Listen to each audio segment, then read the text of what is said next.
Internet! Today I'm going to be doing this month's monthly recommendations topic. If you don't know what monthly recommendations is, I'll put a link to the Goodreads group down below, but it's basically a Goodreads group where every month there's a different topic and we can make videos about that topic, recommending a certain kind of book. It was started by Kayla Rain and Trina from Between Chapters, so I will link their channels down below as well. But this month's topic is big books, or books over 500 pages.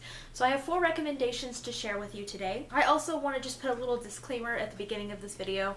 Obviously there are a lot of books that are over 500 pages that are part of a series, like Harry Potter and the Deathly Hallows, Winter, A Court of Mist and Fury, books like that, while they are over 500 pages, I am not recommending a series where not all of the books are over 500 pages. So that is why you won't see any of those books in this video. But without further ado, I'm going to get into my recommendations for this topic. If you are a fan of YA fantasy, I would like to recommend Carry On by Rainbow Rowell. This book is the story of Simon Snow, who we first meet in Rainbow Rowell's book Fangirl, where the main character writes fan fiction about the Simon Snow stories, which is very, very similar to Harry Potter.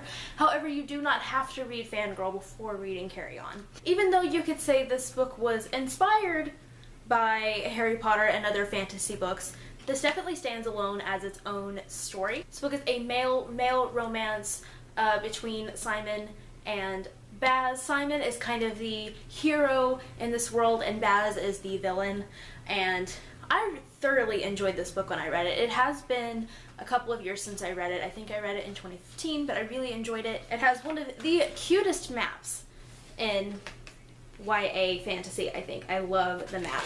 And I think if you're a fan of the fantasy genre, or if you just like Rainbow Rowell in general, I think you would really enjoy this book. If you are a fan of YA contemporary, I would like to recommend The Unexpected Everything by Morgan Matson. It's very rare that you find a contemporary that's over 500 pages, but this one is, and I thought it was a fantastic story. Morgan Matson is kind of known as the queen of contemporary here on BookTube, and in this book, this is her newest one, we follow Andy, who kind of has her whole life planned, basically. She's definitely a planner. She's the daughter of a politician, and when a scandal happens to her dad, Andy's summer kind of falls apart. Her summer plans fall apart. She ends up getting a job as a dog walker, and she ends up meeting a boy. I thought this book did a really good job of really combining different romantic elements and family elements and friendship elements. This book really kind of had it all going for it, and I thought it was a fantastic story. And even though it is a longer contemporary book, if you like the contemporary genre, I definitely recommend you check this one out. If you are a fan of adult mysteries, then I recommend the Millennium Trilogy by Stieg Larsson. There is a 4th book that was added into this series, but it was written by a different author because unfortunately Stieg Larsson is no longer with us. So I am only including the original trilogy that he wrote. I don't really have plans to read any of the other books that other people write from this world. The first book is The Girl with the Dragon Tattoo, the second one is The Girl Who Played with Fire, the third one is The Girl Who Kicked the Hornet's Nest. These were pretty popular a few years ago. I read these back in high school, kind of whenever they were in their big hyped phase. I do want to put a trigger warning for abuse and rape for particularly the first book. Essentially in this series we follow a journalist named Michael Blomkvist. I think, I never was 100% sure how to say his last name. He's a journalist and I believe in charge of a magazine, and the magazine is kind of going under. And so he gets this opportunity to try and kind of solve this and investigate this family mystery about a missing girl from the family that's been missing for the last 4 years. And the case was never solved, and he gets the opportunity to try and solve it. So he takes that opportunity to kind of help save his magazine. And then we also follow Elizabeth Salander, who is the girl with the dragon tattoo.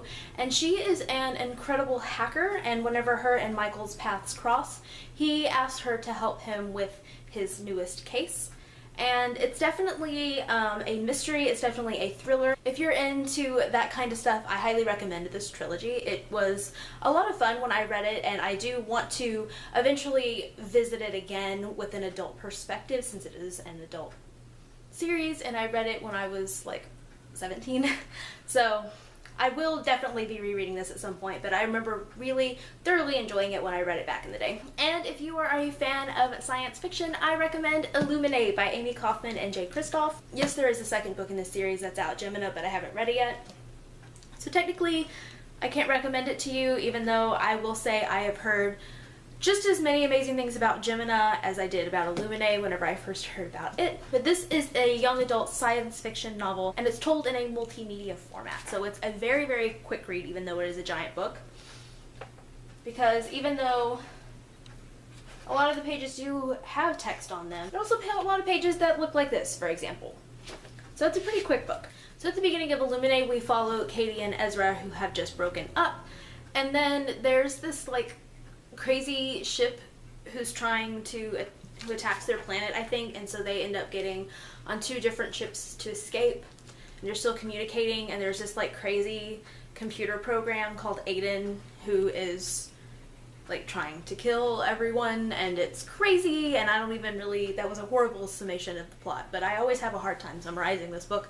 I will say that for me personally, I had never read a book that was kind of told in a multimedia format before, so I did have a little bit of trouble first getting into it, but once I got used to the format, I loved this book, and I can't wait to read Gemina and the 3rd and final book, which comes out later this year. I've also been told that the audiobooks for these books are fantastic, even though I have not listened to them yet, but I may reread Illuminated on audio before I get to Gemina if I take too much longer before I finally read it. So that's it for my recommendations on this topic.